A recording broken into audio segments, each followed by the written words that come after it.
So the meeting's called to order at 5:03 p.m. On the agenda tonight is simply department updates from finance, the clerk, IT, and public works. And so with that, we will start off with a department update from finance.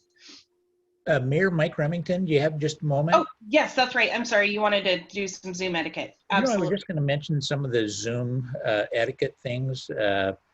I think it helps us now and then to review. Jody was so nice to send those out at the beginning, but if you don't mind, I'll just cover a couple of items of interest before we dive in. The first one, I think, was new to us last council meeting when we did the executive session. And as we all understand, those are private and confidential discussions with city attorney on very set topics. So it's a little different when we're doing those at our home. So I just wanted to remind folks that often if you have headphones, it does help to keep those private. The city is considering whether to provide staff and council members with headphones to help with that. It's important if we're having an executive session to just try to pick especially for those meetings, a private area at home for yourself to make sure that they're private and no one else is listening in. One of the keys for Zoom, and this is one of those that they do training on now, but is a good reminder for all of us, including myself, is to reduce distractions around you. The number one way to do that is to mute yourself if you're not involved with directly with the conversation. Try to use a room where you can reduce distractions, avoid doorways, hallways around you when possible, and certainly away from television or even open windows where there might be outside noises, including lawn mowing. One of the simplest things that I think we're all getting a handle on is simply to turn off the video when appropriate. So examples that I think we all relate to is if you want to talk to a family member and they needed to speak with you, you can just turn off the video so that's not a distraction. Certainly some of us are getting home from work or other things and we haven't had a chance to eat, so we eat during the meeting. That's a good time to turn off the video or if there's other movement around you. Finally, I just wanted to say, look, this is real life. We're all getting used to this. One of the things I enjoy most is, especially when it's bedtime and kids come in to kiss mom or dad goodnight, this is in no way to say that that's inappropriate. I think we all enjoy being able to see that. Family just isn't used to a council meeting inside their house. So part of this is just us being patient and working through those adjustments. And that's all I had, Mayor. Sounds good. We'll go ahead and get started, and we'll start off with the finance department.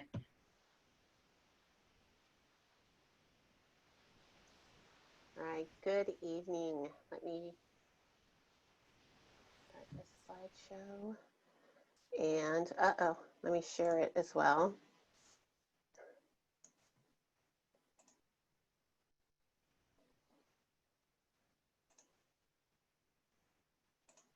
Can everyone see okay? Okay, great. So here's our finance update, and good evening, if I did say that already. On the agenda tonight, just to meet the finance team, what we've done to date, what's in progress, what we hope to do for the rest of the year, then our finance wish list, and then I have a quick snapshot of biennium to date revenues and expenditures, but unfortunately, they are only through May, so I don't know if I'll go through them unless everyone wants to. I was hoping to have June ready, but we just finished the bank reconciliation, so I haven't had time to prepare that report. But I think that would give you a better snapshot of what's going on than the older stuff. So first, here's the finance team. So let me get my later pointer. So right here, well, let me move this too. And I am going to just real quickly there. I'm going to black myself out. All right. So the finance team, we are small but mighty. Tris Andrus, who is right here, is our accounting associate who is hired to do payroll and accounts receivable, but has stepped up and in accounting duties since the pandemic occurred. She just celebrated her 1-year anniversary with the city, and we are so happy that she has stuck it out. She's doing a fantastic job. Trish has over 25 years of private sector payroll and accounting experience and can take on anything accounting related. And right here we have Miss Stephanie, who might be more familiar to you. My pointer isn't working very well, but you can't see me point. So Stephanie is the utility billing clerk, but has also done an excellent job with taking on accounts payable duties for the past year. She celebrated her 20-year anniversary with the city on January 1st, and she has an excellent memory for all things Duval. She also takes minutes for the Planning Commission and serves as a backup for the city clerk at council meetings. And then of course, the person on the right is me. Thankfully, I have Trish and Stephanie who have the experience and willingness to pitch in things that get work done, because it's been a very interesting and kind of challenging time to transition to a new position in city. And also seasoned directors like Laura, Steve, and Carrie have been extremely patient and helpful. And the mayor also has been super duper supportive. So my experience, although it's been challenging, has been super duper, very positive so far. Right here, this little question mark right here is right in between Trish and Stephanie. I can't get my pointer there, but it's right there. That is our missing 0.75 FTE accountant, which is hopefully I'll talk a little about the reconfiguration later, but since then, essentially, since Trish is doing such a great job with accounting duties, we'd like to make the accountant position 1.0 FTE and then hire a 0.5 FTE accounting associate to take on either payroll or utility billing, depending on what opportunities Stephanie would like to pursue. So you can see looming in the background for 2020 to date is a big coronavirus, which has kind of been overshadowing my time at Duval so far. Much of my first 6 months with the city has been spent familiarizing myself with the budget and the city's existing policies and procedures. The city, you all know this, the city lost its finance director, the accounting and an accounting associate in 2019, and along with it, a lot of knowledge. So along with the virus, progress has been slower than anticipated, but it's happening. So some of our accomplishments to date, it doesn't seem, I feel like we've been doing so much, but this is all that could really come to mind. With the help of the finance committee feedback, we consolidated financial reports into one monthly report. We've improved procedures for payroll and accounts payable, and we're still, that's just a work in progress. We're continually trying to improve that. We switched banks, which has been very helpful and time saving, and it's just, the reports are more fluid. It's just an easier bank to work with. It was kind of the whole city that pitched in to get the Q1 budget amendments done. That was work from all the different departments, and this is small, but it was on an exit recommendation for the auditor's office. So it's really important just getting the federal award standards policy passed at council meeting last week. And then of course the 2019 financial statements, we were able to file those before the original deadline, which was great. And currently we're really happy that Councilmember Naplin has been volunteered to help us out and just review those one last time before we're audited. In progress, we have got the procurement policy, which we're working on with the finance committee right now, and we'll incorporate the federal award standards into that policy when it's done. We have an ACH policy. This was an audit recommendation from the auditor's office, and it's just a policy over electronic payments and with internal controls. It just must be written. Stephanie has been working on the utility billing DMC update, and we'll probably work on the finance committee with that as well. The travel and meals policy is almost complete. We just have one more review coming up with that. The Family Medical Leave Act policy is something that we need to do pretty soon, because we have a couple employees that may use that leave sometime this year. So we just need to make sure that policy has been passed and reviewed and is what the city wants. And then we already reviewed or already did the small and attractive assets policy. We just need to implement it. And then of course, we're hard at work at the 2021 biennial budget. All the departments have been, just been doing a great job and putting their numbers in. We had a first meeting with the departments, and then we'll have a review with the departments. We've already done one so far. And then we'll sit down with the mayor and show her what we have and probably make some adjustments there before we present to council. And then of course, this is a very happy thing for me. We hired, or we are going to hire, a financial intern, and we went and we've already, whoops, let me go back. We've already posted something with University of Washington and Wazoo and a few other schools, and we've received 2 applications so far, plus 2 inquiries. So I think we're gonna get a good amount of applications because it was just posted yesterday. So 2020 things to do. Fund reserve policy, that was on the to-do list of the former finance director, and I attended a webinar on utility reserve best practices with our public works director. And then we'll also research GFO best practices for the general fund. The internal service funds and overhead allocation. The city has 3 internal service funds, and there's an existing policy for the equipment replacement fund, but there's not one for the IT fund or the building fund that I can find. And the city just needs policies and procedures that clearly identify the service or shared facilities and equipments that are going to be in the fund, the costs to be allocated, and how those costs should be equitably shared amongst the different departments. So that's actually a pretty important policy to get done this year. There's the investment policy, which was also on the prior finance director's list, and that needs to be reevaluated annually. There's personal policies, just a lot of the DMC surrounding personnel just needs to be clarified and updated. The capital asset policy, which was on the list of the prior finance director, and this may be one that gets pushed to next year.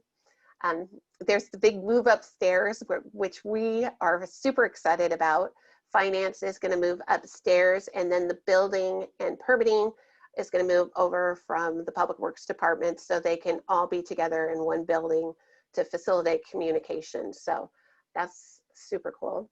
And then we also, contract management is on the to-do list, getting processes and procedures in place to track contract expiration dates, not to exceed amounts owed to cities, and all of the things that go into contract management. And then of course, hiring that accounting associate FTE, 0.5 FTE. And then here is the finance wish list. So on the top of the list is new software, something that has workflow, because we have got 4 different buildings.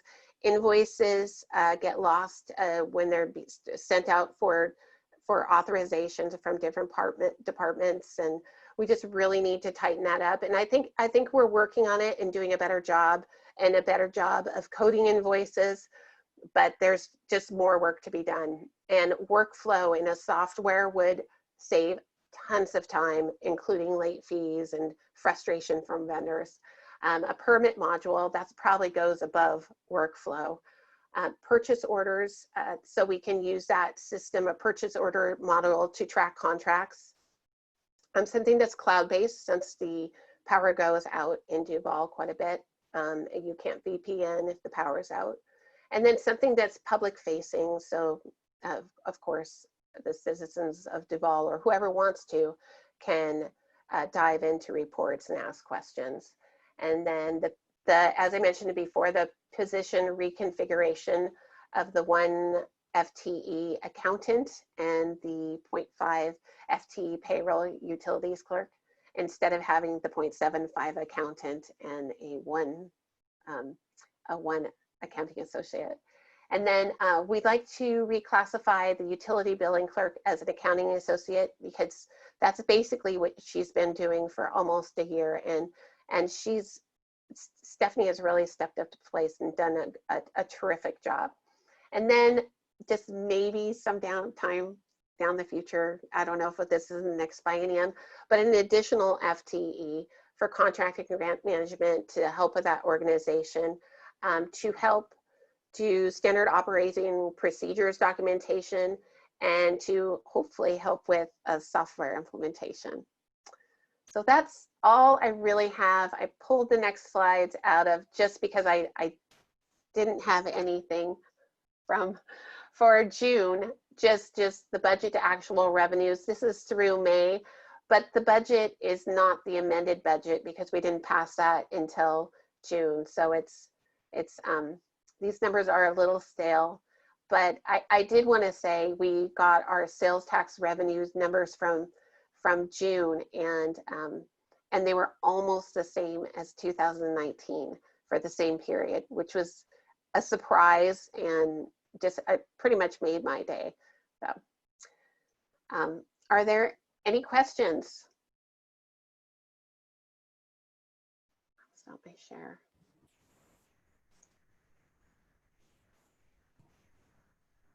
Did everyone hear that?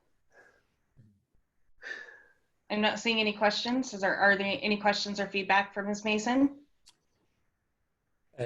Mayor Mike Remington? Yes, please go ahead. Well, thank you. Dana, nice presentation. I appreciate the update. It's very helpful. You had mentioned that our sales tax revenues for this June were similar or nearly the same as for last year. What were our projections? Have we been projecting that those would be higher or lower? I mean, it's really good news. I'm just trying to put it in perspective. Right. We were projecting that they would actually be lower because the June sales taxes from 2 months prior, so that would be from April, one of the months that everything was shut down pretty much. So we thought they would be a lot lower. It was really surprising to find out that they were, I think they were $400 less than June of 2019. So yeah, and the city also got its first big installment of transportation benefit district sales tax as well, but it came separately in a separate line, separate chunk of money, which was really nice. Thank you, Dana. I also wanted to just say I really appreciated your listing out some of the additional resources that you could need, in particularly personnel. We know that you've got a busy department with a lot going on. As early as last December, before you were officially on board, we were recognizing we likely need some help there. And we know that you've been doing evaluations. So thank you for being up front and letting us know what those resource needs look like. Hopefully, you know, we'll have an opportunity in this budget cycle to take a look and see what we can do. I forgot my. Councilmember Langle. Okay, great. I'm not on mute. I do have one question that came to mind after the last meeting, which has to do with invoicing under the CARES Act. Mm-hmm. And it sounds like, you know, that's what they were talking about was not till September. And that kind of gets late in the process. I've seen some information about wanting to get that extended, but it hasn't been extended. Everything has to be in by October 31st. So that doesn't really give us much time to find out if something is going to be rejected or not. Do you have any kind of update on that? Well, actually, after, because you had left a voicemail, so I called Sean and we talked briefly today about it. And the reason why he is pushing the CARES Act money, submitting for reimbursement for CARES Act money a little bit later, it's because the FEMA, he wants to see what we can get from FEMA before, which is more restrictive before we apply for CARES Act. But there are some things in CARES Act that are not FEMA eligible, but are just CARES Act eligible. And so we're going to look at kind of a time frame for applying for just those items. So it may be a little bit sooner, just depending on our workload in the next few weeks. So. Okay. Yeah, because you can't carry over the CARES money. No. I mean, either use it or lose it. Right. And FEMA, I don't think is quite the same. FEMA, you have this clock that starts, and I don't think our clock has started yet, but it may, yeah. That's that's why that's why I was hoping CARES would go in as soon as possible. Right, and I think we can do that. I think we can come up with something in the next 2 weeks to just get whatever is not going to be FEMA eligible, because everything that is FEMA eligible and CARES Act eligible, we can do that split of 25-75. Right. My guess is that there's probably a good chance that they'll extend the deadline. I think, with the numbers we're seeing across the country, I would hope that the federal government realizes how big of a serious situation this is, and it's better off not to have to do as many bills to move money around. I did have a conversation with Congresswoman Del Bennett last week, and they're still working on the HEROES Act to see if they can get that through to provide additional assistance to local governments and businesses. So we'll see what happens with that. Councilmember Lingle? Yeah, this is actually a question for you, Mayor. I thought I saw in one of the bulletins that there might be some other CARES Act money that the state has that would get put out to locations. Was I seeing that correctly? I thought it might be an AWC. I don't recall. It was nothing firm. It was nothing firm. Yeah, I don't recall seeing that in any of the AWC communications, but I think it's very possible. I think we're kind of getting late in the process if the state identifies more money. And I think that their gap is going to be so huge. I'm sure they're going to be able to use it all. But it would be nice if they can turn some of that back to the cities again. I'll keep an eye on that. Councilmember Napland. So I didn't see this on the work plan, but I know it's sort of been thought about is what we would do if the city didn't need to utilize all of the CARES money, because it is a use it or lose it. And I've seen other cities, like I said, kind of brainstorm as a council level about different options before they get into the nitty gritty of writing an ordinance or writing up a program. Just have that conversation so that then when we do get to the point of realizing, hey, we have some money left, it can get rolled out quicker.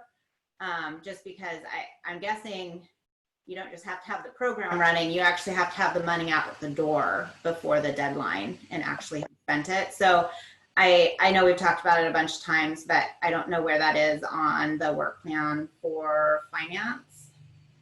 So there's a draft policy for small business assistance right now. The CARES Act, while it's more flexible than FEMA, it's still pretty restrictive on what we can and can't do. So Dana and I pulled together policies that other cities have done and looked at what's most appropriate for our community, and we'll be bringing that forward at the next council meeting.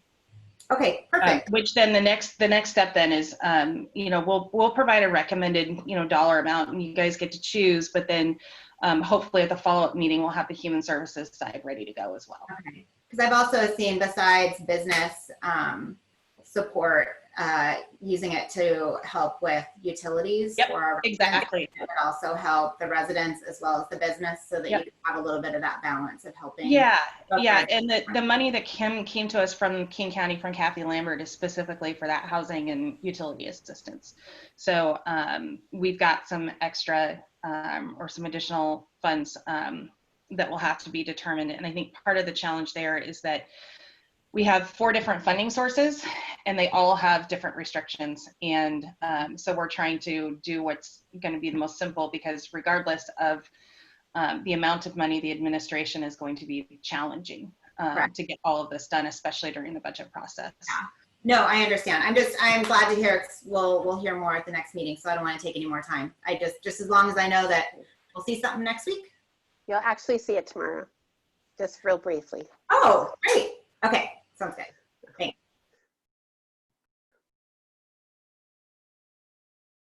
Anyone else have anything for Ms. Mason?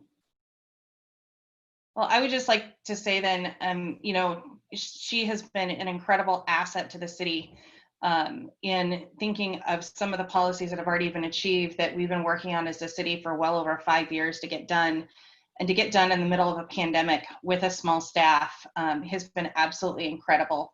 And I cannot tell you how thankful I think every employee in the city is to have her as part of our team.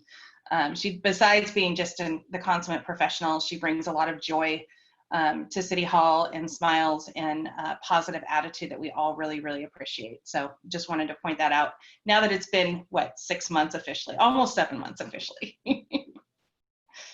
And with that, we will move on to the presentation from the clerk's office.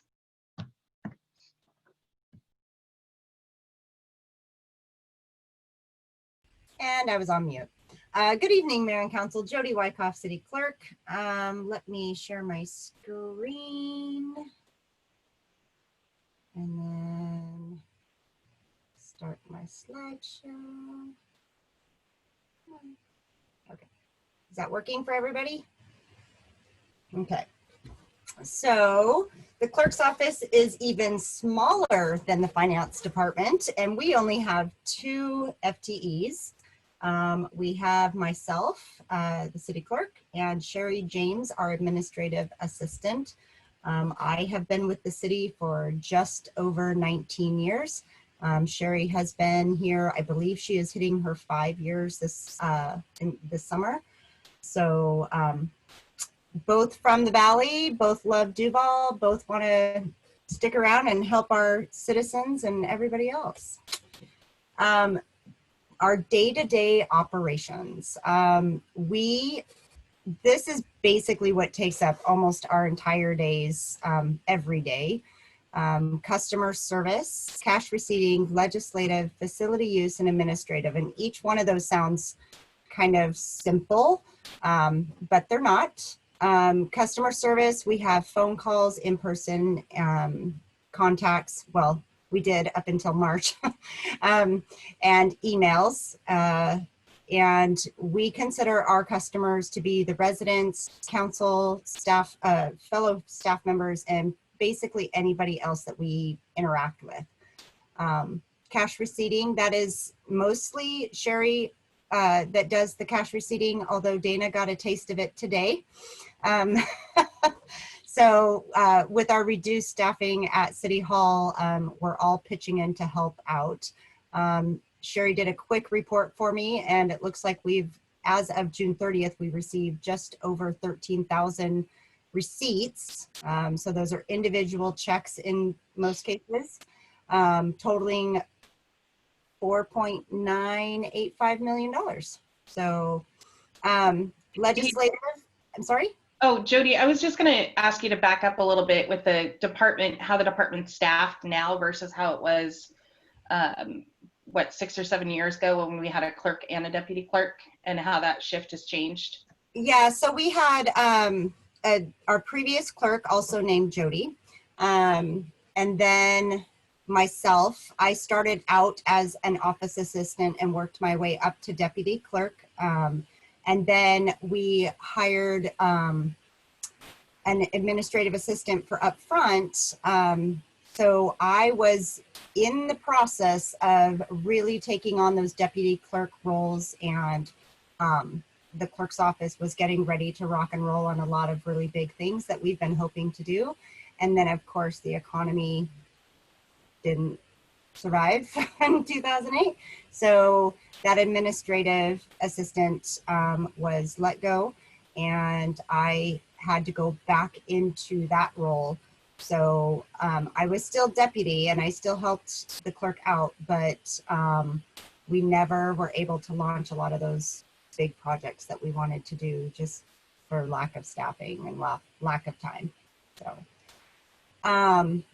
for legislative, that is mostly on me. Like Dana mentioned, I do have Stephanie who helps out in a pinch when I need to take a vacation or something else. So my legislative duties include, but not limited to, council agendas, minutes, packets, code updates, elections, and boards and commissions. And just to kind of put it in perspective, the first 3 items, the council agenda, management, minutes, and packets, can take me up to 2 full days every week of my time, because there's a lot that goes into it. So just every time I write this out, it seems so simple, and it's just not. Facility use, that is on Sherry's shoulders.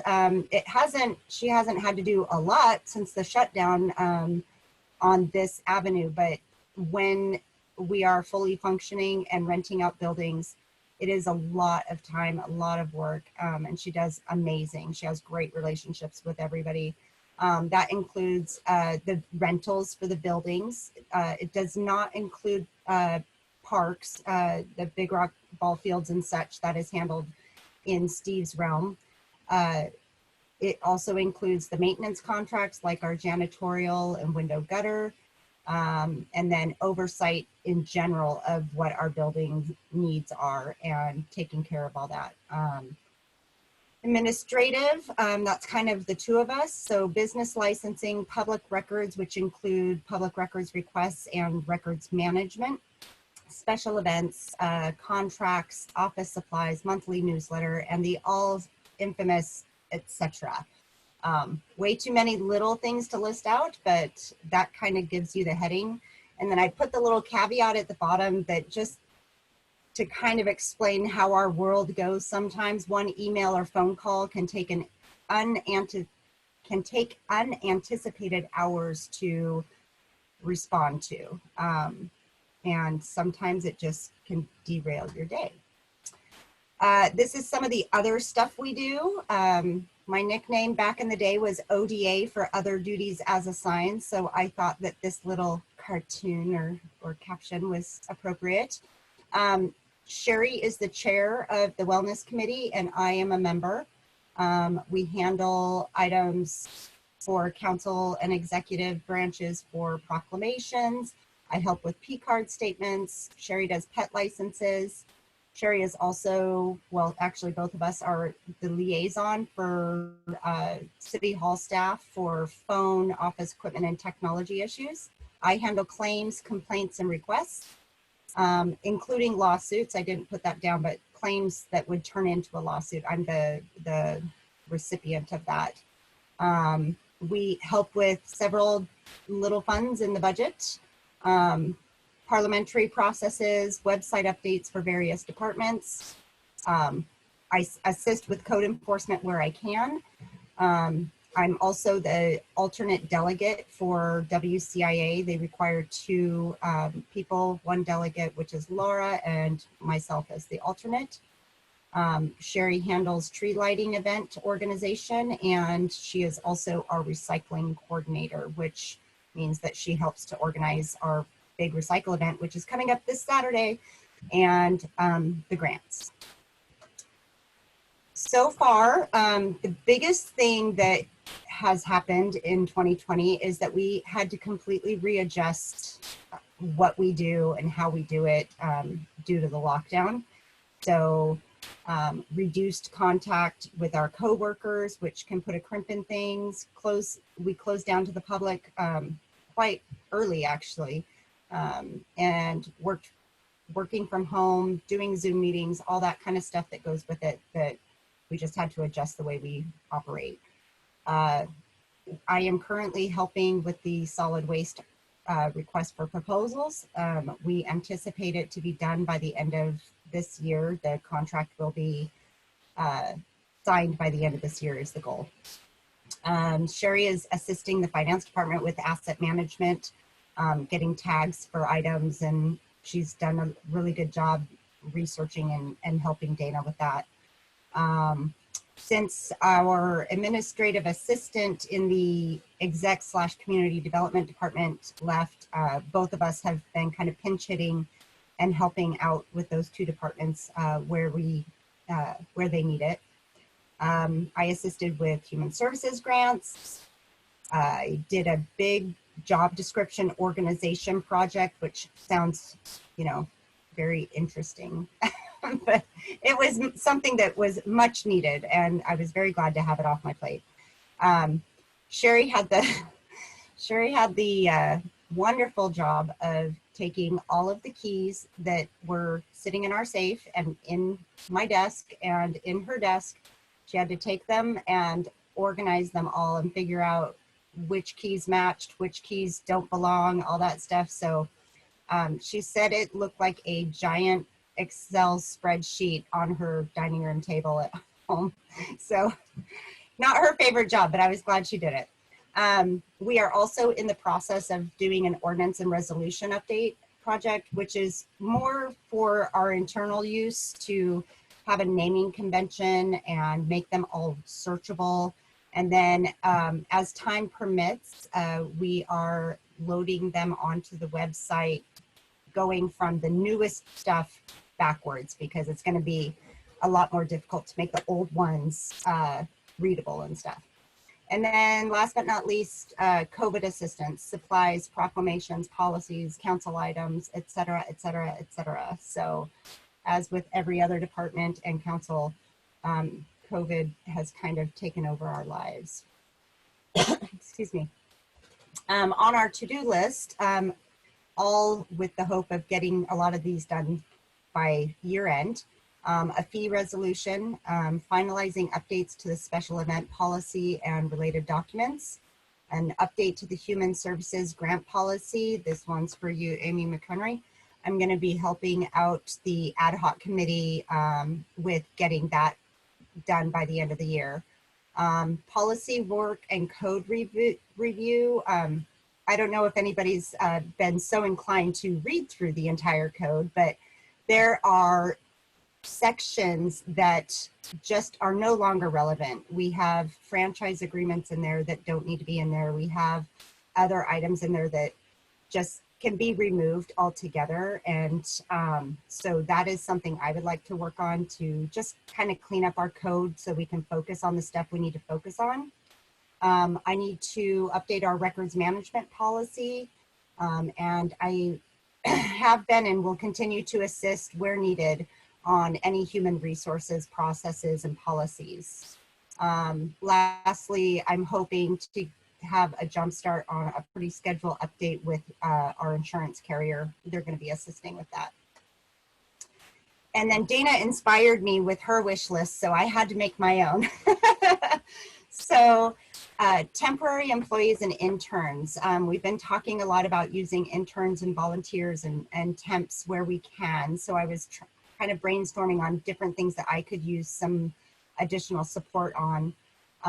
Records management is definitely one of them. I don't know if any of you have had the pleasure to see the fact that I have like 9 file cabinets full of records that really just need someone to spend some quality time with, go through, get rid of the stuff we don't need, and reorganize the stuff we do need.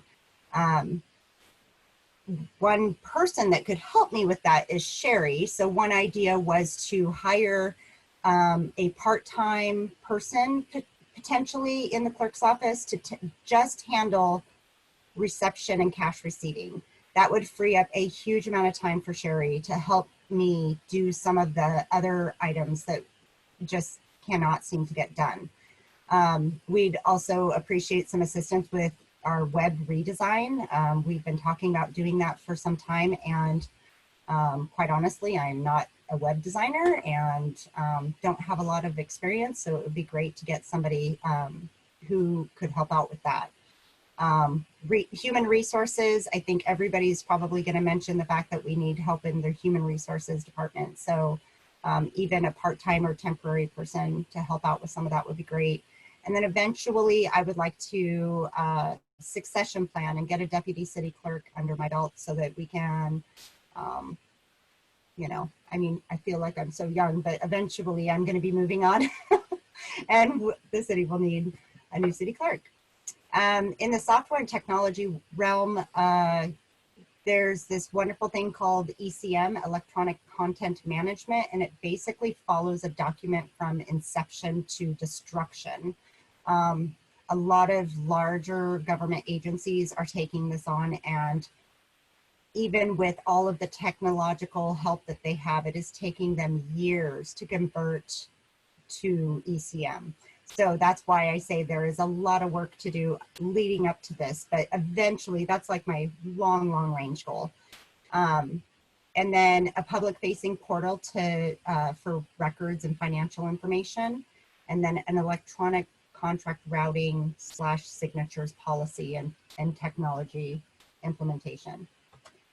Questions?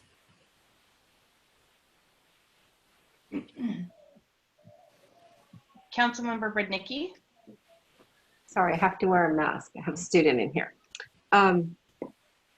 On content for, the web management or content for our web, Jody, do you do that? Is that part of your cycle of work that you have to do? Because I know for me personally, it's very time consuming just for my one little business. So I'm curious to know for the city, like, because I didn't quite see that there. And if not, like, what can we do to get those things taken care of? So I do help with updates to the web. I'm in charge of my own department's website, so anything that falls under the clerk's office. I also update legislative and executive pages. I help with the finance pages. I help with planning pages. Sarah in Public Works pretty much handles all of the Public Works stuff. And then we have a few other people who are trained on how to do updates. So it's not all on my shoulders, but yeah, that is one of our combined job duties, is updating the website. So. Okay. Councilmember McHenry. Under the temporary potential jobs interns, I was just curious, is there a reason that maybe you mentioned volunteers, but what I'm asking is, could you have a volunteer for any of those jobs if there was somebody in the community, or for liability or any other reason, does it actually need to be a paid position of some kind? I think like human resources, it would probably need to be a paid position. Right. Just for the sensitivity of what they'd be doing. But I was thinking more the web design and the records yeah, kind of stuff. I think that and I did mention volunteers, it just wasn't part of the actual slide, but I think that we definitely could have someone assist even with like the records management stuff, and potentially the reception. I don't know about cash receipting. We'd have to look into the legalities of having somebody touch our money. I'm guessing not. Yeah, no, I'm not, I'm not comfortable having somebody work on finances that's not a certified employee. And on the website, you have to be really careful, because you still have to have someone write all the content, or else you're going to have a mismatch of styles, which is not a good look for the city. So there might be like some high school projects where folks can post stuff online for us that's already done, but the problem is the content still has to be written. And that's the biggest part of the job. So I guess when I read that, when I read web redesign, I wasn't thinking content so much as I was thinking the actual accessibility and back end of the website. Am I misinterpreting that, or are you talking more about content and front facing UI? So for the web redesign, with the service that we have right now, they will assist us with an actual redesign as far as the look. Mm-hmm. But part of the issue is that staff is so busy keeping updated, keeping everything updated, that we have not had the opportunity to go backwards and like get rid of old documents and old stuff that's no longer relevant. And so little things like that, and that is definitely something that we could potentially look at for the problem is that when you get somebody, even an intern or a volunteer, is that the management of those individuals, because like they would have to stop and talk to you for an hour to say, what do you want me to do here? And you know what I mean? So Yeah. sometimes it's that old adage, oh, just let me do it myself, I'm faster, you know, kind of Right. thing. So Yeah. we need to start letting go of some of that. And, you know, so it's, and I'm not sure what the web stuff will eventually end up looking like, if we're going to stay with the provider we currently have, if we're going to, you know, maybe in the next biennium or the biennium after that, look at getting a whole new platform. So yeah, but I think there's definitely opportunity for some assistance. And I think we would just have to make sure we have like a confidentiality agreement with them Right. and stuff, because public records and stuff, even though they're public, there still could potentially be some sensitive information. So Thanks. Especially when it's concerned to public records, that's another area that I believe is really high risk. And I wouldn't want an intern working on public records requests unless they were a law student. no, yeah, no, my public records. So public records to me mean it's two faceted. So it would be the public records requests, and then it would be the actual management of the massive amounts of paper and everything else like that. If we end up going with a scan to toss policy, where we decide as a group to forego paper for the most part, it would be a huge help if I had an intern or a volunteer come in and all they did was sit there and scan documents and you know, and name them and whatnot. So yeah. Anything else? No? Thank you, Jody. As you can see, her job has taken on a lot more tasks over the last few years. So I can tell you firsthand that she's constantly trying to keep up with just the basic tasks, but does everything she can to do so. So thank you, Jody. And with that, we're moving on to IT, Mr. Smith. Evening. First time presenting to you, so let me introduce myself. I'm Kevin Smith. I'm the Director of IT for City of Snoqualmie and contracted to be the IT Director for City of Duval. You guys are familiar with Andrew Latham, who is my IT tech who does most of the work down in Duval. And then I have 4 other staff members who help support him with some of the more strategic initiatives that take planning or deep network engineering. And with that, I'll get into my presentation.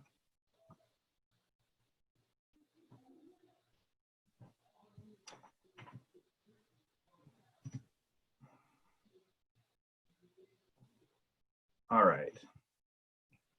So since I've come on board, we've been making a lot of progress towards stabilizing the City of Duval's network IT infrastructure. One of the big deliverables we've brought in the last few months is the police computers in the cars. They're called MDCs. Those were very old and were running out of date software. Andy, during the COVID timeframe, has refreshed that entire fleet, so they are up to date and they're compliant with their CGIS audit. Andy has also been very busy on the city PC refresh. Almost all the PCs within the city, City Hall, Public Works, wastewater, have already been replaced. I think there are 3 outstanding that need to be done, and he's making plans to finish those shortly. A little surprise project that came our way was the city kiosk project, which required some networking as well as some software updates to be compliant with the vendor who runs the project. And then COVID-19. Nobody was prepared for this.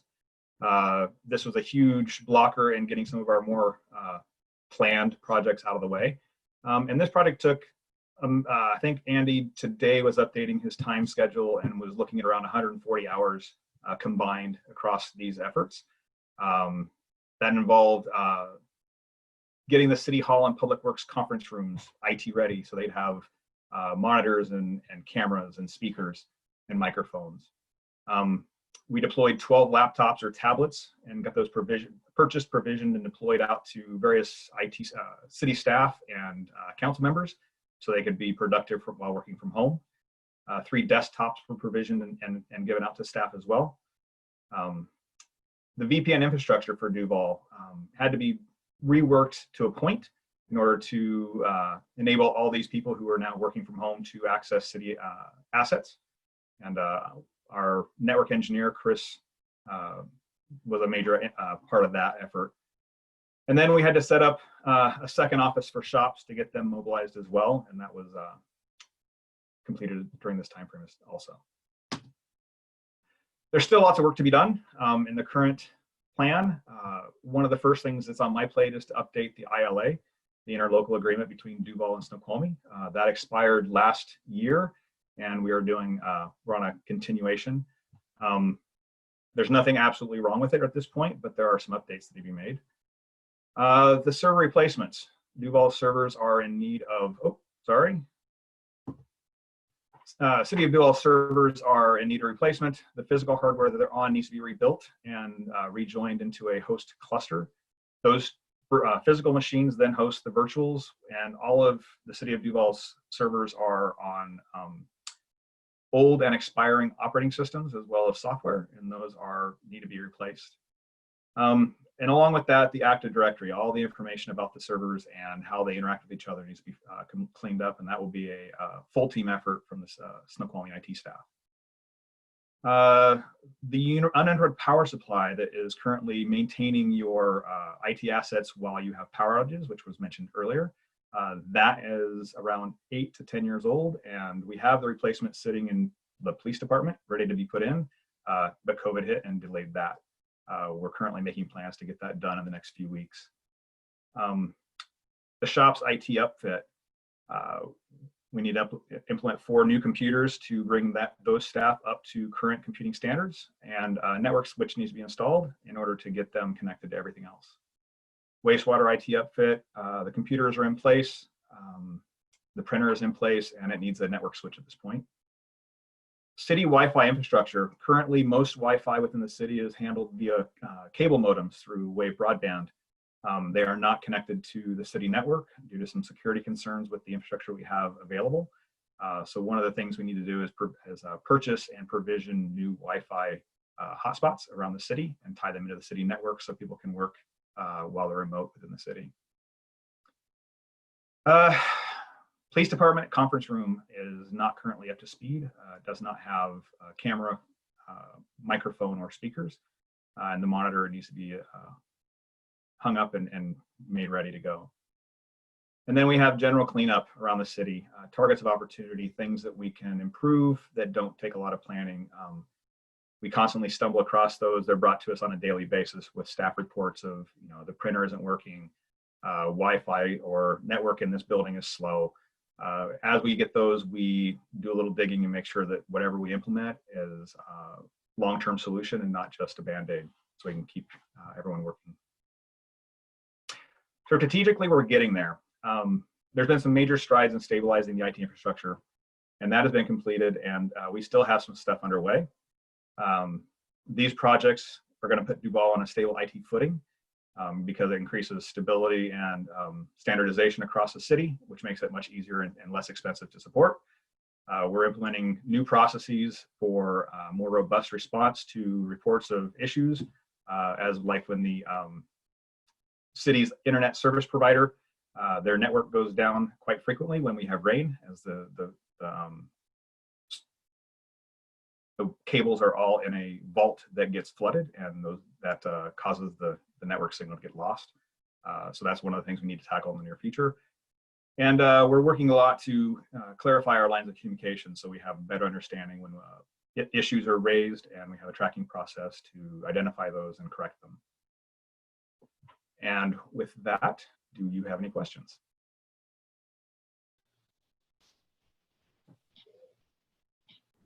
Okay. I'm not seeing any hands up. Anyone have any questions? Councilmember Napland. Yes, thank you so much for the update. I did have a question.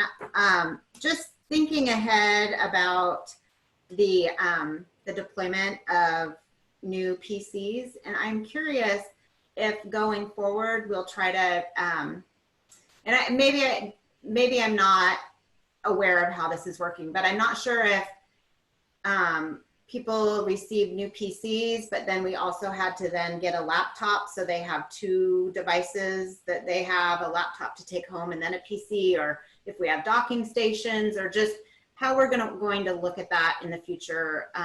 Just kind of knowing that remote work could be in our future for a while. And then I didn't hear, where did you say that the lines were going underwater? I'm sorry, I completely missed which location had that problem. It's a little bit of a one of the city vaults for, I can't remember the carrier. When we have heavy rains, that vault tends to flood and the cables get wet. As they take on water, the signal gets, we start getting crosstalk across the wires. So we call in the vendor, they come in, they open the vault, they try to find a pair of wires that is dry and is transmitting data correctly, and then they'll switch over to those. The problem is the next time the vault gets wet, those new lines that they just tapped into may also get wet and start to fail. This is an ongoing problem that we've had all last winter. I think we had 3 or 4 outages related to this issue. And it's something that the IT staff as well as the city administration is aware of, and it's something that we're working to figure out how to fix. It's an expense. Oh, which building was it again? I'm sorry, I still didn't hear you. Which building does it impact? All the city infrastructure. Oh, it is the network infrastructure that carries the signal outside the city. Okay, I got it. Okay. And to get back to your question about as we implemented new PCs and then we mobilized everyone onto laptops, yeah, that's one that caught everyone by surprise. I don't think we currently have a plan on how to rationalize that yet, but it is something we need to address. And I'm in the city of Snoqualmie, what we're doing is we're making it so that everyone has an asset. If they were issued a laptop, we're taking away their desktop and reprovisioning that to someone else who doesn't have a set workstation. We haven't had that discussion with the city of Duval administration yet because we're still mobile.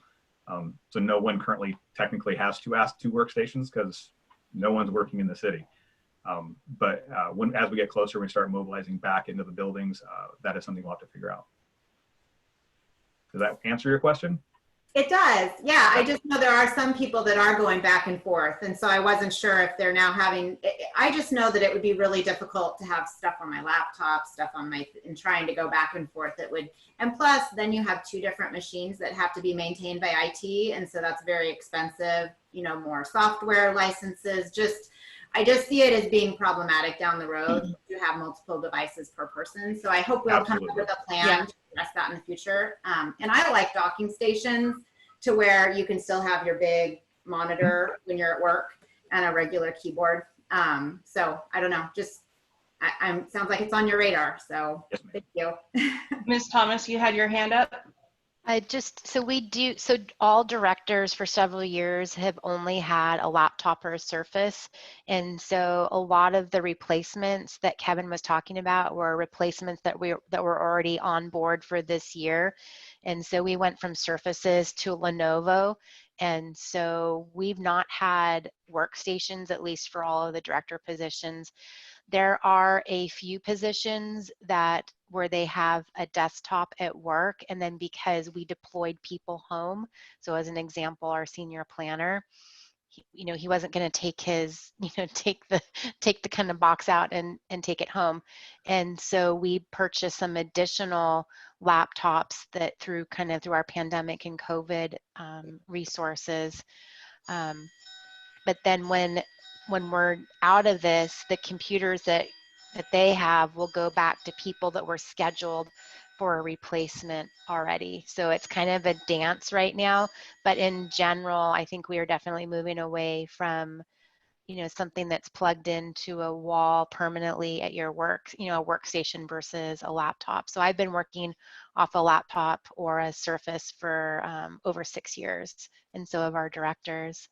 It can be kind of challenging, like the docking, and I'll stop at this, the docking station, some of the docking stations that we purchased aren't stable. So we're gonna have to figure that out. So we do have some issues still with some of our newer docks, but we're working through those. And to address the question of, those people that might have a desktop and a laptop and document storage and what have you, and that's exactly why we have VPN. Employees shouldn't be storing documents on their hard computers. They should be storing them on our O drive and in the cloud for multiple reasons. You can have a computer crash and lose everything. And if you don't have your stuff where it's supposed to be, you're sunk.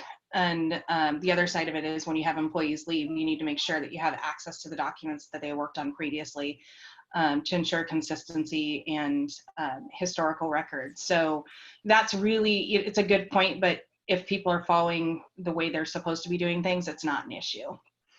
And not everybody has VPN yet. We still have a couple that don't, but that's really more for reasons that they don't have internet, a strong internet connection from their home, or they don't have the infrastructure at their home to actually do that.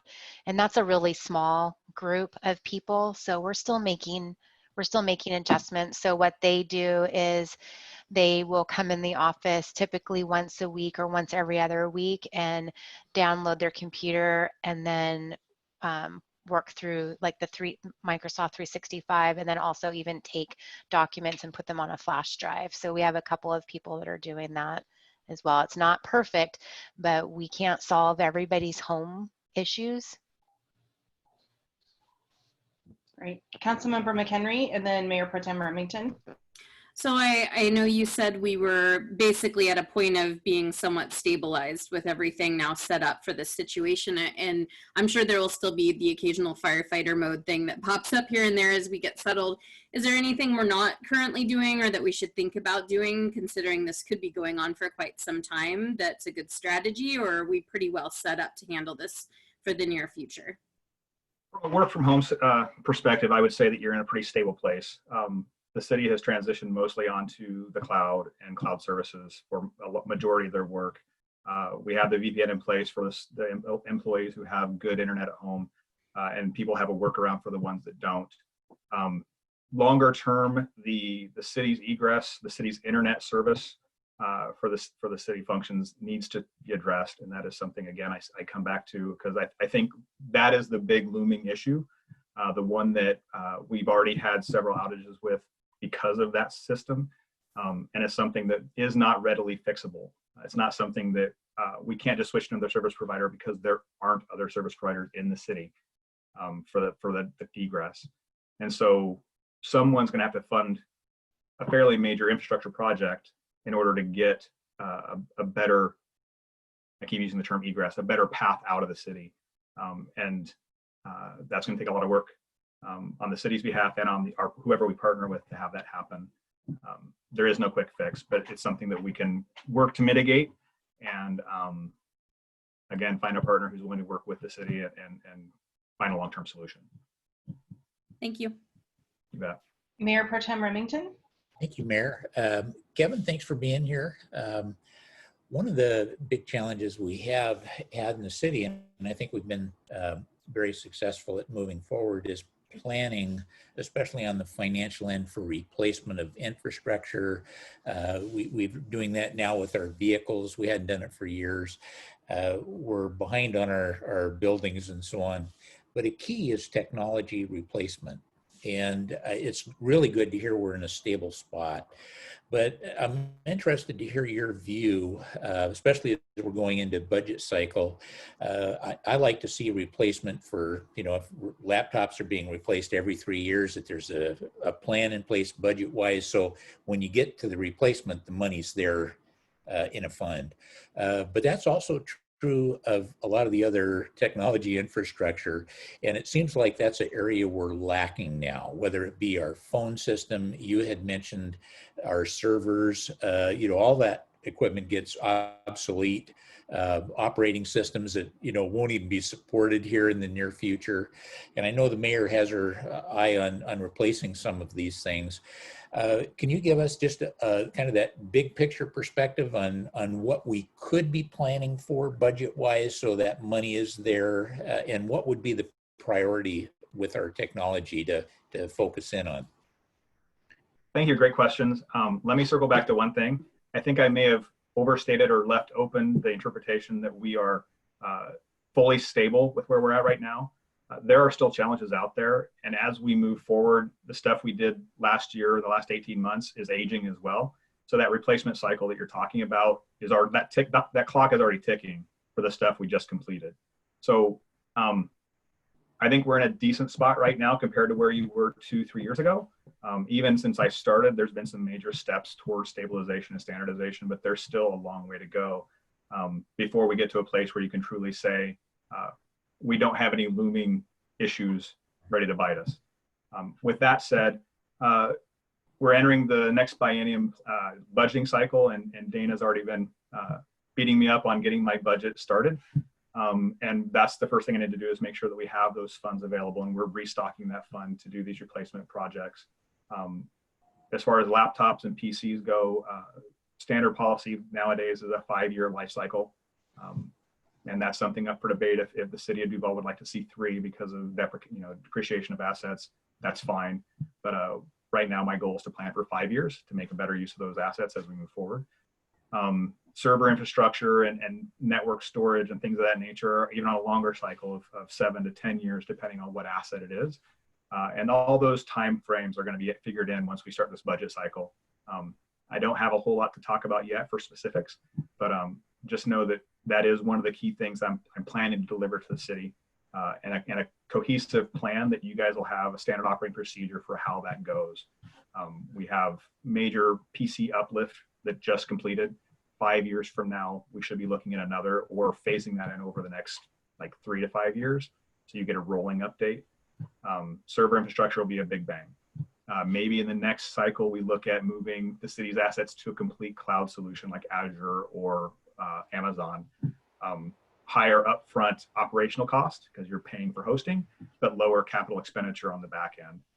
So there's kind of a trade there. And I'll look at both those numbers and see what makes best sense for the information we have today, and then present both of those to the city administration, and if they want to, the council. I want to give you guys options. I don't want to make a decision and stick you with it. Who knows? You guys might have your own IT staff in a couple of years, but I want to make sure you guys are making decisions that are best for the city of Duval. So we'll look at that. I'll get a plan together, and we'll get that in front of everybody so they can have a good understanding of what we're planning. So Kevin, I know, sorry. Go ahead. So Kevin, I know that our ILA auto renews every year, and I know that we're getting ready to go back and relook at that. Can you let council know when that process would start and what you think it looks like? Okay. The ILA did expire, and you're right, it does have an automatic renewal. I've already started working with our city attorney for what that looks like. There's only a few minor tweaks that need to go in. I would love, as everyone else had a wish list, my wish list for IT would be to add an additional half a head that is dedicated truly to the city of Duval as like a tier 1 support person. Currently, Andy spends a large portion of his time doing desktop support. People have trouble with their VPN. They have trouble with Outlook. They have, various issues with their PC.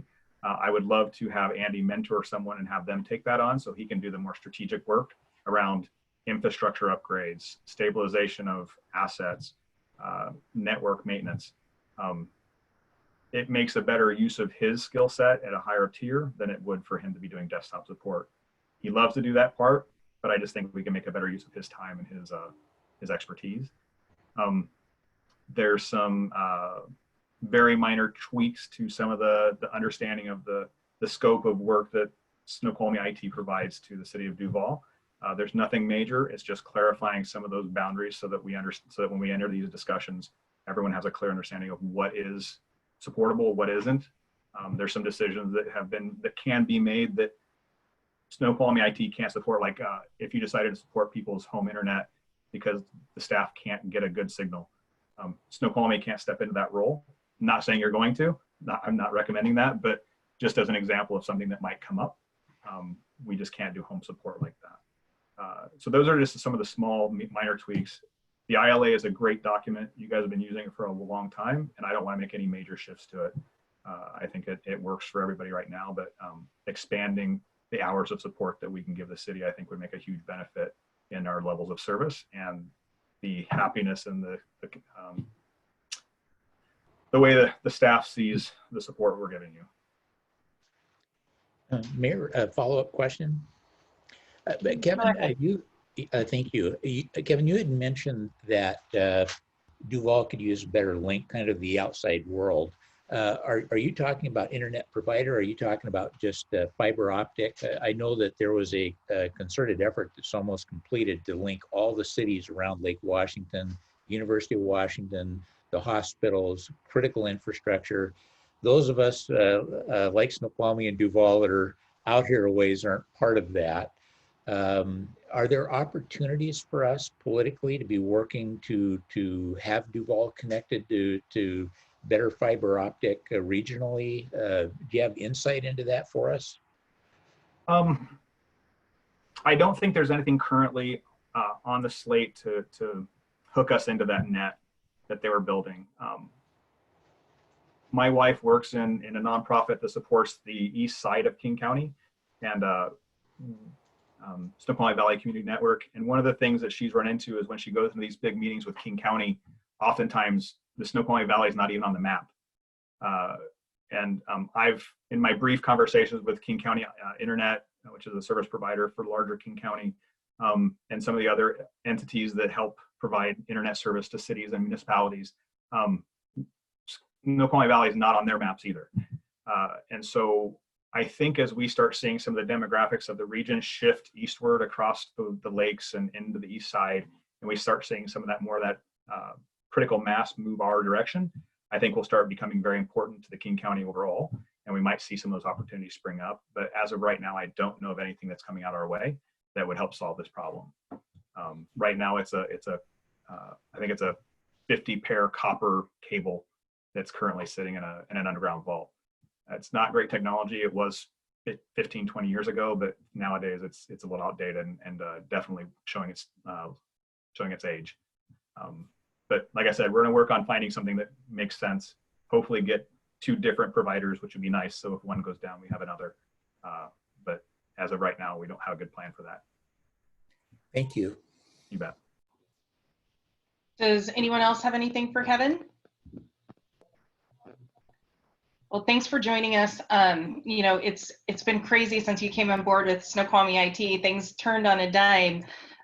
So it's been, I know, challenging to work out the right time to get to council, and appreciate you coming and presenting to council tonight. So thank you. Absolutely. I'll be back again. Yes. So thank you. You're welcome. And we'll move on to Public Works with Mr. Lenishevsky.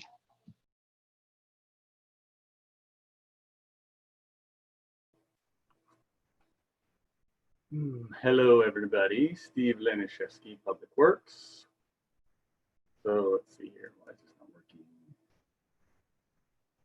Okay. So hopefully what I have to share isn't all that much of an update. It's not quite lengthy, but I seem to talk a lot at council, so there always is a lot going on. So just getting started there, I will share my screen.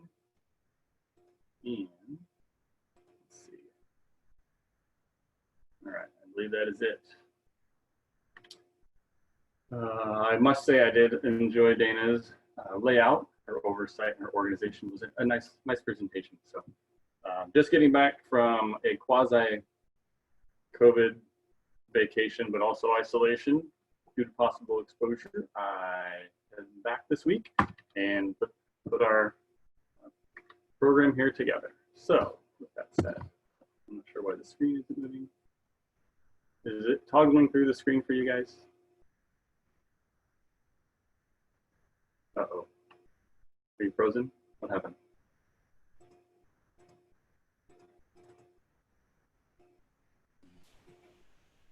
Did I lose you all?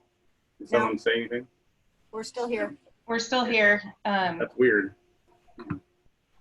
My Zoom has been flickering, so I don't know if there's network issues or something going on with the program. I'm trying my screen share one more. Well, I wonder if it's because of how I have it set up. So let's escape out of that. Worst case, Steve, I can pull it up and share it, and you can just tell me when to hit go. I'm not sure why it's sharing strangely. Let me try something a little different.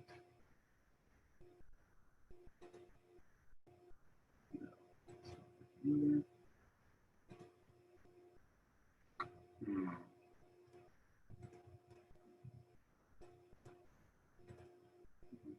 See, Jody, you jinxed me. You asked me a question in the beginning and I haven't had issues before. All right, let's see if this works this time. All right. Did is not toggling through. So I have to use this portal. All right. So Public Works. I don't have a fun little picture.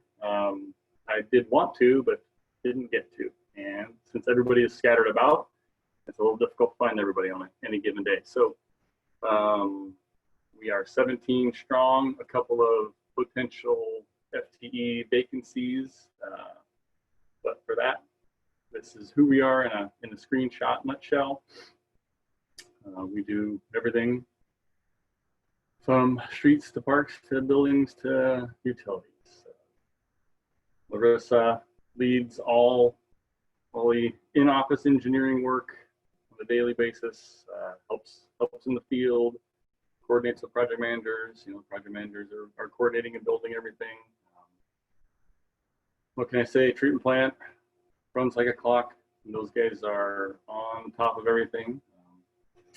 Wish we had more of everybody, but we are where we are, and we have what we have. And the operations crew is 8 strong, and I think we've got a new mix of a couple folks. It's fully staffed, minus the parks FTE we've had discussion about. And summer helpers are here doing what they do best, and they are a great crew. And I don't want to caution per se. I have heard a lot of talk about temp / summer / interns. While they can be very good, repeat staffers are even better. So we have been super fortunate with our summer helpers. Literally the crew of 3 older young men we have really work fairly autonomously, know how to do whatever Joe asked them to do, have been around for at least 3 summers.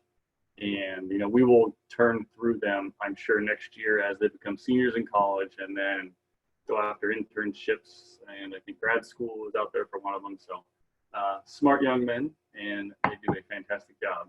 So we did talk about this. We're very happy to get summer helpers, but they do take a while to get highly functional. But right now we are in a really good place with the ones we have.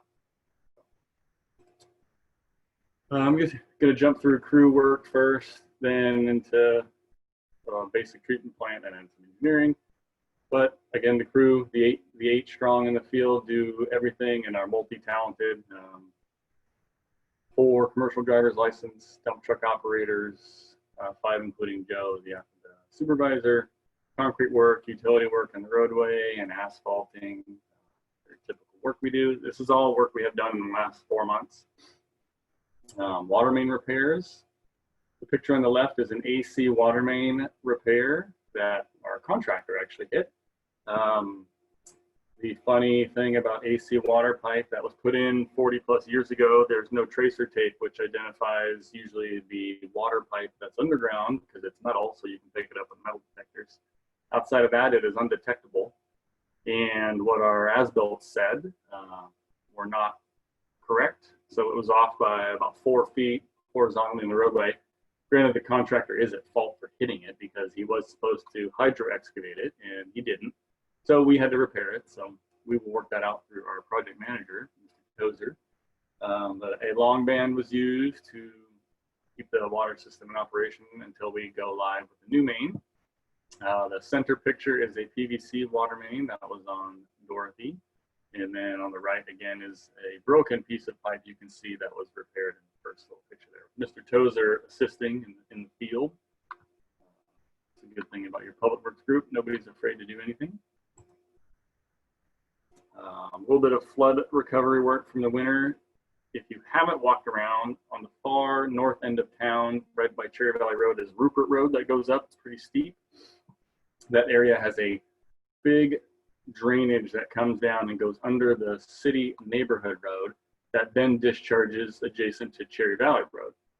That culvert on the left was completely plugged, and then it backwaters and makes a little lake. So when it did settle enough to get in there, we have to backer it out and clean it up like you see on the right. And that occurrence happens every couple of years, it seems, lately with the amount of runoff. So bank stabilization and other work is helpful in the area. But these are things that nobody ever sees and nobody ever knows. And thought it was a good example. I was going to put an aerial on here to show you folks where it is, but I did not. So I apologize for that. But it is east of 3rd Avenue, adjacent to Cherry Valley Road, and the little subdivision at the end of there is, I believe, Cherry Brook. You all work really well hand in hand with our engineering side, with Sean, Alana, Larissa, Mike, and myself. I'm going to skip a slide here real quick. This is the water main alignment of TOLT 2 that we're working on design. So the far right on your screen is the TOLT pipeline. Far left, where their little green start image or start shape is Big Rock Road in 275th. So we had to, again, AC water main put in 1960, 62, find out where it was because it was not locatable. So we actually brought a tech out for ground penetrating radar, and he was not able to find it. So then we had brought in a hydro excavator, the big truck on the left, the blue one on your screen, and that can only go in so far, and we couldn't find it there. And if you're looking from Big Rock and 275th to the south, the power lines run there. So the water main actually lays east of the power line, so uphill on the edge of the power corridor. And we did eventually find it by bringing in this small trailer hydro excavator and towed it with, to start with our 550 truck. We ended up having to tow it with the backhoe through the grasses there because they were wet and a little squishy. But the water main, everybody expected to be more along the corridor here on my screen, right under the power lines. Well, it was 41 feet to the east. And then once we found it, it was a fairly straight run, but it came off of Big Rock at about a 45-degree angle to the southeast and then ran parallel with the power lines. So that was really exciting for the crew. But again, they spent 3.5 days trying to locate that on the city's behalf, which isn't very common. Other agencies will just hire that work out. But this was quite rural and remote and pretty sloppy. So we decided to take it on ourselves. That was a success. Now, little things that they have to handle, banner hanging and deploying the wash stations at the parks. I don't know if anybody saw, I put a link in here. So Jody has this, I'm sure she'll publish it, how she publishes these things. But if you'll notice the image in the center were the little totems that used to be on the kiosk in front of City Hall. Those were rotting at the top and the bottom. They were making the little structure unstable. So we pulled those down, and the crew built and designed and built the replacement structure. But we kept these around as they were art elements from the Main Street project. So I asked the crew if they could come up with something to kind of refurbish the 3 totems that Dan Cottrell built. And we used to have an old wood kind of art installation down here by the trail. If you come down by the depot and then you hang a right, this is on the stairs that get you to the small side, or the little park as we call it. So the crew installed those there, and King 5 was out, and actually there's a little news link if you haven't seen it. Jody will push that probably when we're done to the cloud folder for you folks if you're interested. Water meter installation work, we're about a strong 2/3 done. All the orange highlight, fairly crude, but the crew is marking as they go the neighborhoods that they have changed over water meters for. And now that the weather's nicer and we're balancing COVID and work, they are back to weekend installations. So that we do expect to be concluded this year. Oh, I left the slides out of order and titled wrong. Annual stormwater pond maintenance is upon us. So 40 plus ponds, I think we're at 42. The summer helpers have maintained all but 10. And then we had the 2 goats who handle Miller's Homestead Pond this year, as well as the far Taylor's Ridge North Pond off 278. The slopes inside those ponds do not meet an engineering standard and are not supported by OSHA for their slope inclination. So we've struggled for years on how to do that safely. And Joe and Alana cooked up an idea of goats last year. They were wildly popular with the community. I have to tell my own daughter to leave the goats alone. Those things aren't free and they need to work. You can't go say hi because they're busy eating because we get charged by the minute. So they were here for about, I think 5 days. They did a great job. I was, again, always impressed, but we have to go in ahead of time, and the summer helpers prep because certain types of trees they cannot be around or they'll get sick. So we have to limb trees 7 feet up. We have to put wire on trees that have bark they can't eat. So there is some prep, but at least the work gets done, and they do a great job and they don't complain. We've been working on space awareness with our group. Now that we have some new equipment,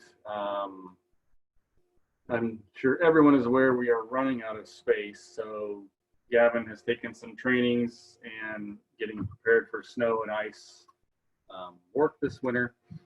Asked if he could take the shop that we have, reorganize it to some extent, and make it so we can keep our plows and other equipment that should be stored inside and out of the weather.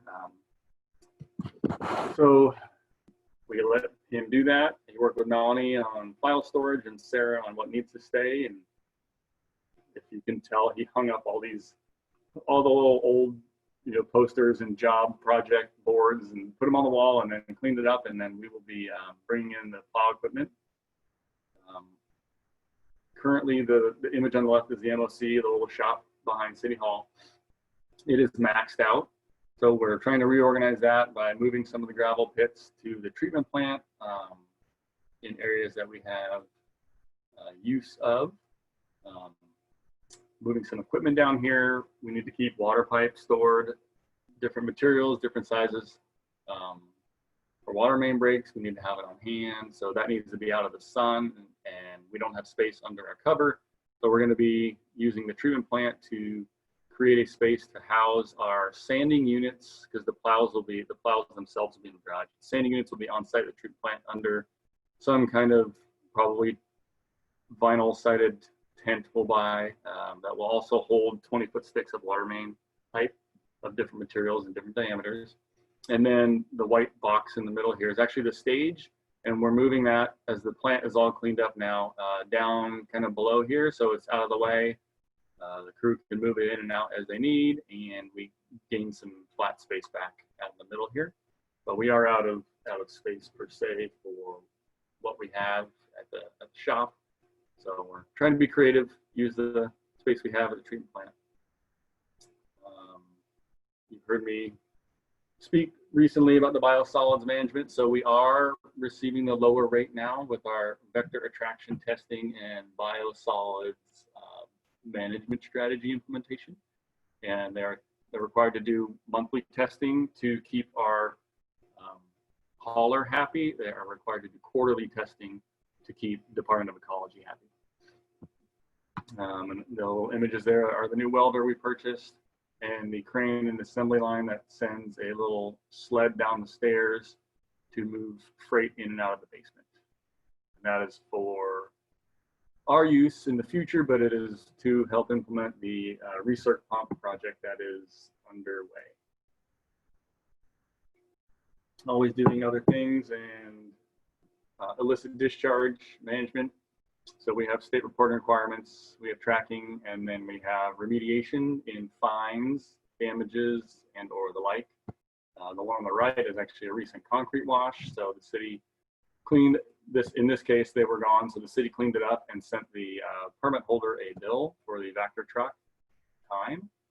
And then the image on the left is a mud, sheetrock mud job that decided to wash all their stuff in the front yard, and then it went down the curb and then into the storm drain. So they were, I believe, fined on that account, because it was, we tried to do two things, and if Matt's online here, he knows well. Education and enforcement are key. So usually your first one, you pay to clean it, and then we educate and track. And then if you do it again, the education didn't work and we fine. So that's what our storm NPDES duties are. Getting into construction projects, so the depot is underway. Contractor has begun procuring their items. Alana had a site meeting, and we'll have another one, I believe, next week. I think we're already at Wednesday. Just a refresh here. We have split this project up. So demo, the good news along the way, each bid has come in under when we had gotten actually paid for the project work. So demoing and then rehabbing and now reconstructing. So moving forward on that, we will be revising the sign with a change out and insert on phase 3. 275th sidewalk project. We expect conditions out of planning. We are closing and pushed the advertisement out. It will go live tomorrow with conditions that come out of planning department, probably relative to trees. We will do an addenda and hope to open on July 9th, come back to council on August 4th. Had some good comments from the community. Water. Harped on utility work for a while. We need to do more work for water, so going through budget proposals. We're lined up for quite a bit of work. So the toll pipeline project, design is underway, and all the numbers that we're putting in the budget proposal, we're leaving as are listed on our CIPs as we are currently going through the CIP process with our water comprehensive plan. I didn't want to muddy numbers and make estimates and changes and why did we change these and not these. So we're just putting placeholder numbers in here that are straight out of the CIP. When we get to either A budget number, or B, completion of our new CIP, we will change numbers, wholeheartedly, but I didn't want to piecemeal changes. So toll pipeline, I put toll 1, actually toll 2.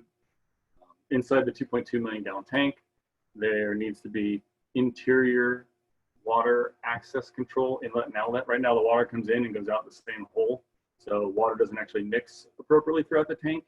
So that needs to happen and be added. At the same time, we will do an interior coating as well as an exterior coating. I wanted to do the exterior painting this summer, but the amount of work that goes into the exterior is the same that is required of the interior, so it makes sense to do them both at the same time. I did check with Woodinville Water and Sammamish Plateau. They both just did one recently, and same thing. All the tanks of a certain era, they had the exact same interior coating, exterior coating, and then combined inlet outlet work. It was quite comical. There must have been a designer in the area in the late 90s as well as contractors, because the project seemed very, very similar, just different based on the size of water storage. So there's our tank. We do, believe it or not, pressure wash that, and it is at a point where the paint isn't really coming clean any longer because it is time to resurface it. It was built in '96. They typically last 15 years on painting, so we have gotten our money's worth out of that paint. We will go with a lighter greenish. I don't want to get too dark for heat absorption, but we would like some kind of algae deferral program, and white is a direct indicator of algae, so we're going to go with a slight green on repaint when we get to that point. Telemetry is underway, which is great, going well. Great consultant that our consultant has found to us as a sub. And then we have just finished up the annual water quality report that is due to the people July 1 of every year. Kennedy Main itself, another project sign goes up with projects. All the water main is installed, so now we'll go through the process of pressure testing it, purity testing it, and then connecting. So it does take quite a while to get it all done. Service switchovers and then overlay. Currently, we have not had change orders.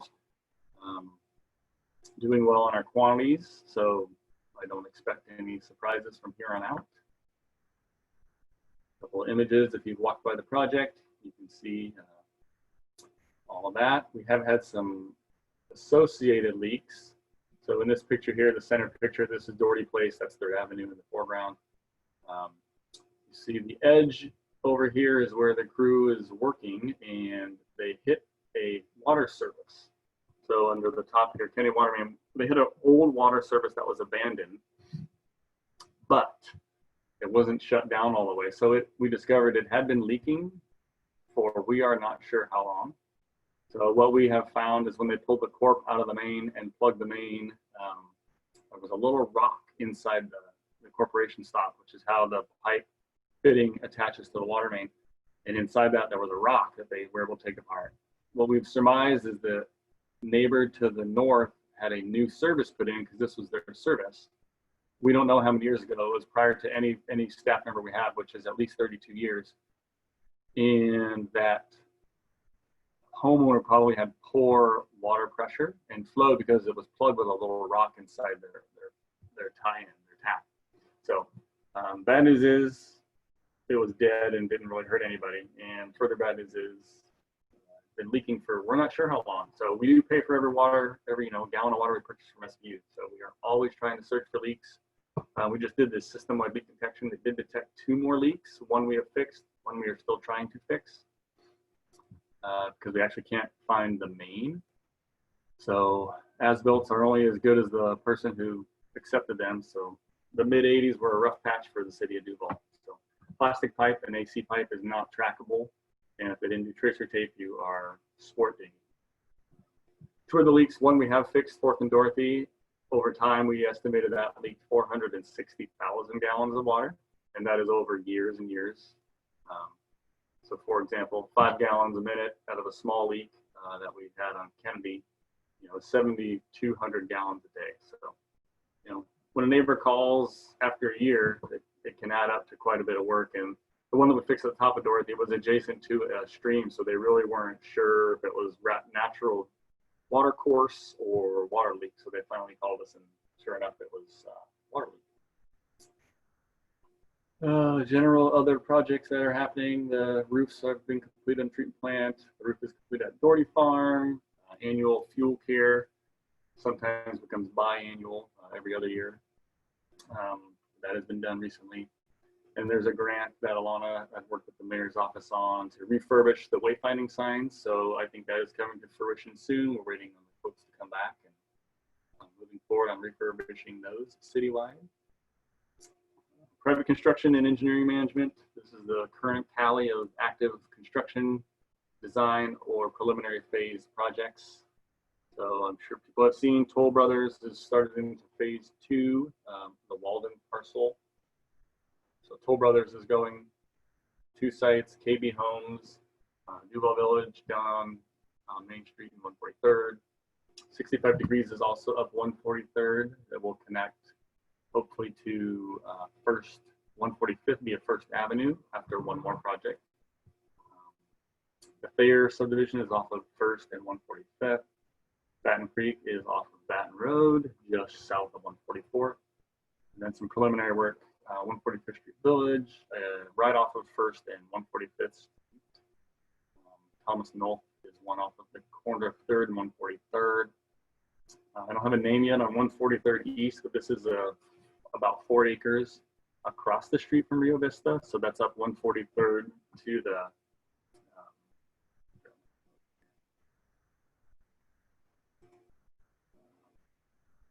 143rd.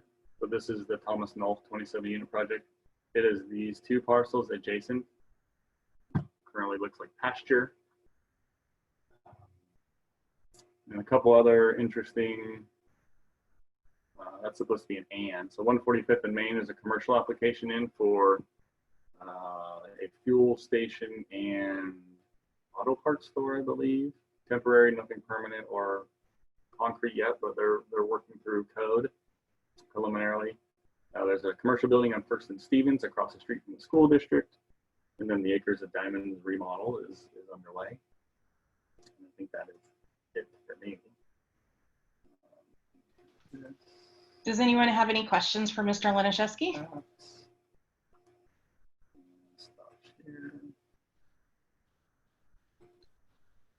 Councilmember Langle.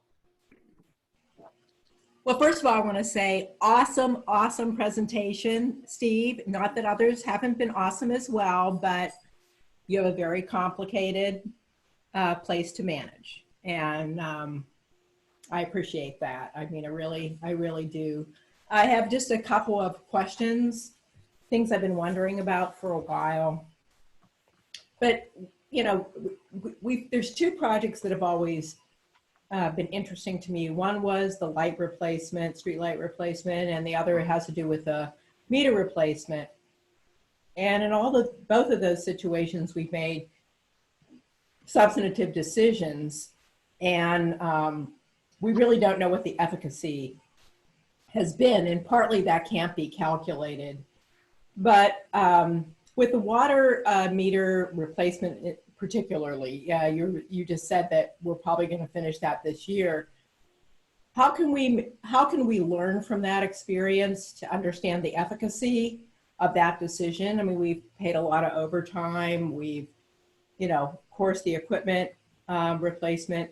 And I'm not saying this to criticize. I just think that this is the kind of thing where we should educate the public as well as, I mean, certainly the council, but definitely the public about why we spend their money the way we do and what the impact of that is. So maybe you could address some of that, because I know you've been looking at this for a long time, and I'd be interested in hearing more information. Sure, I think it's several tiered. One thing we did do this year, we had a plan to try to identify leaks citywide. So we track our water purchased and water sold, and we have to report. And the difference is your distribution system leakage. That number is, there are acceptable allowances in the 4 to 8% range. So the older your system gets, the more leaks you should experience and expect. So the city hasn't done a great job of moving forward and implementing that for many reasons. One, complicated to find the type of consultant who can do the work, and then 2, small staff trying to get more work done. So we did make a valiant effort to get that work done this year, and it's just around 15 grand for them to assess the city. They did find 2 leaks. For the most part, that was it. So we'll repair those 2, and we're going to try to do a consultant-based. And they're more of a private contractor, not a consultant, but they're they're kind of a brain and an action. They're not just either or, so they're a little different breed. But yeah, we'll bring them in, I think, on a programmatic basis every couple of years to do citywide looks. And normally you do a certain area that you think you have area issues in, you break your town into quarters. But our town's so small, it was either, like $7,500 to have them do a quarter of the town, which over time is going to cost you 30, or bring them in and do it for 15 because they're here and they're, they mow in, they do the whole thing anyway. So a little bit of time on our hands because we send a water operator with them for the most part of the time, but identifying those leaks because we track them. So tracking the leaks is important. It became obvious to somebody prior to my return here that we needed to start replacing meters just based on age. And I think keeping track of the age and understanding through trainings and industry connections, as well as the manufacturer, making sure we know how good these materials are, the meters themselves, the readers themselves, and just staying up on that and programmatically planning to replace. Strategy is every 20 years. Well, we don't have to knock them all out in 1 year. We can do a quarter of town in year 1 and 2, 3, and 4 and be done. So we can nibble away at that more productively. But I don't have, I should and could have had an update for you on the cost, but the cost for overtime has not been tremendous at all. It's been fairly minimal. I think we're up to maybe 15 Saturdays with two workers. It's not a huge amount. So that's been helpful. So we should be able to track and trend the savings because our water loss is tracked. We know what we've lost in the past. We obviously will be able to know where we're going in the future with losses, and the return on that investment is the delta for the most part. AC pipe does leak and weep. However, ours that we have found in the ground has been fairly well intact. So we haven't had a lot of leaks per se, but we've started to gain them. There are certain neighborhoods that we need to look at whole service corrections on. I think Dorothy Street, which is Duval Hills, is one of them. We're up to 5 leaks in there now. So that is a system installation, and it looks like it's a materials issue. In the mobile home park up off of 142nd, they have pretty bad service leaks as well between the main and the meter, which is our responsibility. Unlike sewer, between your house and the main is your duty. Water main, it is between the meter in your home. So we own that service side, and that's due to pressure and other differences between the gravity system of sewer and pressurized sanitary water systems. So So yeah, we should be able to tell. And I think what we've learned is just to make sure we are upfront with administration and knowing what work we need to budget for and get done. And you know, this is a big project, but it's every 20 years, not every 5 years. So that's good. Another phase of this that we're going to recommend implementation of is the instantaneous monitoring. I don't know if any of you folks have had any experience with that yet, but Census, who provides the meters and the sending units, also has a system now to auto read and instantaneously provide data continuously. So that is about a $320,000 implementation program that we have a quote on. And what that does for us, it'll remove staff time of meter reading, shutoffs, rereads, final reads. We have got it, the crew has it nibbled down to about a half a day-ish on meter reading, because it is drive-by reading now. And then the bigger consumer of time in hours per month is turn-ons, turn-offs, final reads, and move-ins. So all of that will be able to be handled electronically with the implementation of that programming, and it will give a user, as we all are homeowners, instantaneous access. It'll give us alerts on high uses where maybe somebody has a leak, maybe they're away from vacation and we need to contact somebody. Maybe you would be astute enough to do it yourself. So pretty powerful tool, and it will save us, labor over time. So we'll work on some of that work for the budget. Those are kind of the lessons learned on that. And just brief on the streetlights, we are working with PSC as hard as we can, but they are very remote. We still don't have final numbers, but that one, since we pay per month per light type, we already are seeing a monthly bill cost savings, which we expect to save about $30,000 a year. And I think the installation of that work was grant funded, so that's pretty awesome. But we're working on final numbers with PSC on that, because Councilmember Iyer has asked through the mayor's office, and we're working with them. Can I just make one more comment about that? Yes. I'm definitely a verification thinker. And this is exactly the kind of information I'm looking for when I make a financial decision for the budget. And otherwise, unless I know what the return on investment is, and it could be, parks fees, it could be a whole lot of things, it's really hard for me to assess where I want to, what kinds of investments I think are top priorities. So I really appreciate this additional information, and I hope we can get some more on whether it's streetlights or the water replacement. It sounds like there is the data there. We just need to figure out a way to efficiently collect it so that when we make a budget decision, we understand why we're doing it.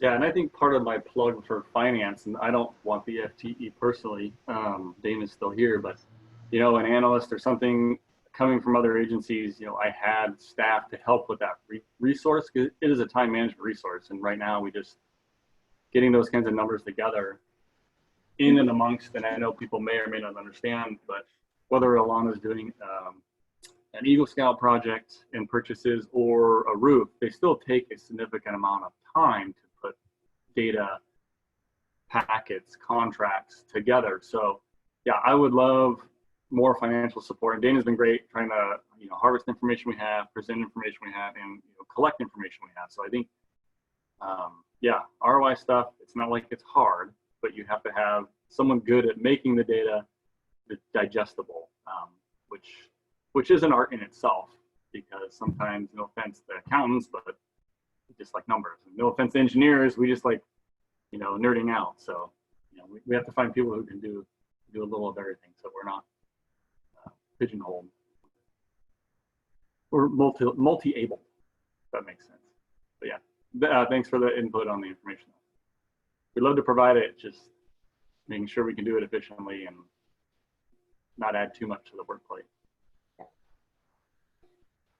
Any other follow-up from Steve from council? Well, thank you. Again, Public Works is one of those departments that takes care of a ton.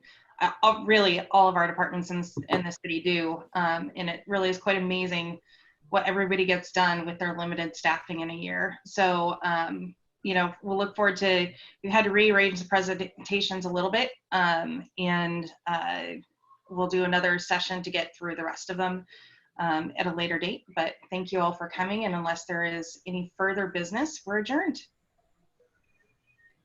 Thank you, Mayor. Well Great. done. Thank you. Have a good night, everyone. Good night, everybody.